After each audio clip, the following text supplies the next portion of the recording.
আজকে যাব হলো মিরপুর বিআরটিএ। সেখানে কেন যাব প্রশ্ন এটা থাকবে আপনাদের। সেখানে যাব আমার গাড়ির কিছু কাগজপত্র মানে ডকুমেন্টস আপডেট করার জন্য। ইঞ্জিন চেঞ্জ করা হয়েছিল, যার কারণে ইঞ্জিন নাম্বারটা আপডেট করার জন্য। তো আপডেট করতে আগেই দিয়েছিলাম, তারা আমার স্মার্ট কার্ড রেখে দিয়েছে।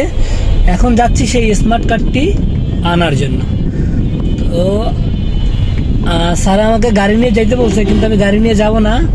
আমি গাড়িটা ঢাকা বিশ্ববিদ্যালয় বা ঢাকা মেডিকেলের ভিতরে ওইখানে সেফলি রাখবো, রাইখে আমি মেট্রো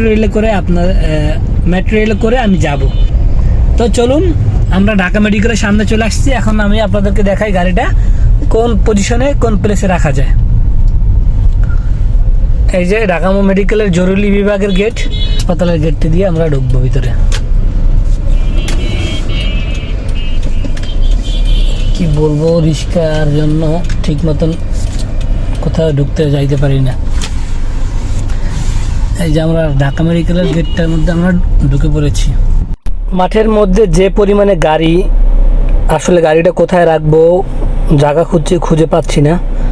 তো ওই সাইডে একটা পার্কিং আছে সামনে ফাঁকা, কিন্তু আমি যেহেতু ঢাকা মিরপুরে যাব, তা সামনে রাখলে তো পিছনে গাড়িটা আটকে যাবে। অনেক রিকোয়েস্ট করে বাইকে সরাইছি, তারপরে গেট থেকে বের হয়ে একটা রিক্সা নিলাম।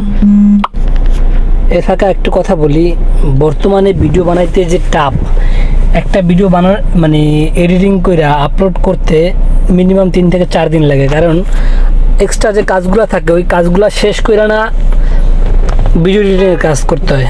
ভিডিও এডিটিং তো আর প্রফেশনাল না, প্রফেশনাল কাজ হয়েছে আমার ড্রাইভিং করা। তো আগে চাকরি বাছাইতে হবে, তারপর হচ্ছে ভিডিও এডিটিং করতে হবে। আসলে কি সারাদিন কাজ কাম করার পর বাসায় গেলে তখন আর মন চায় না ভিডিও এডিটিং করতে।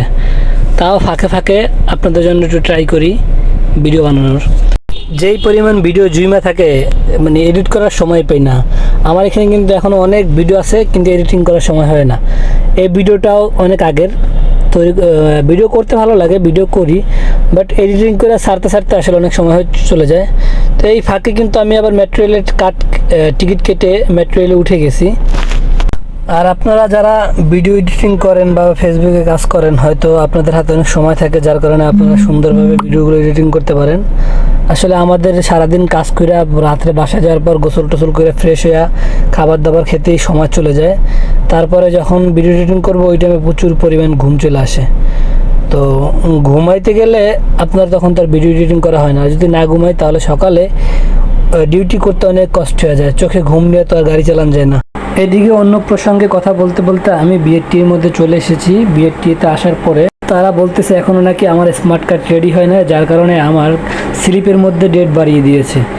যাই হোক, মনের কষ্ট নিয়ে আবার ফিরে যাচ্ছি। সবাই ভালো থাকবেন, সুস্থ থাকবেন, আর নতুন নতুন ভিডিও পাওয়ার জন্য অবশ্যই চ্যানেলটি সাবস্ক্রাইব করে রাখবেন। তো আজকের মতন এইখানেই বিদায় নিলাম।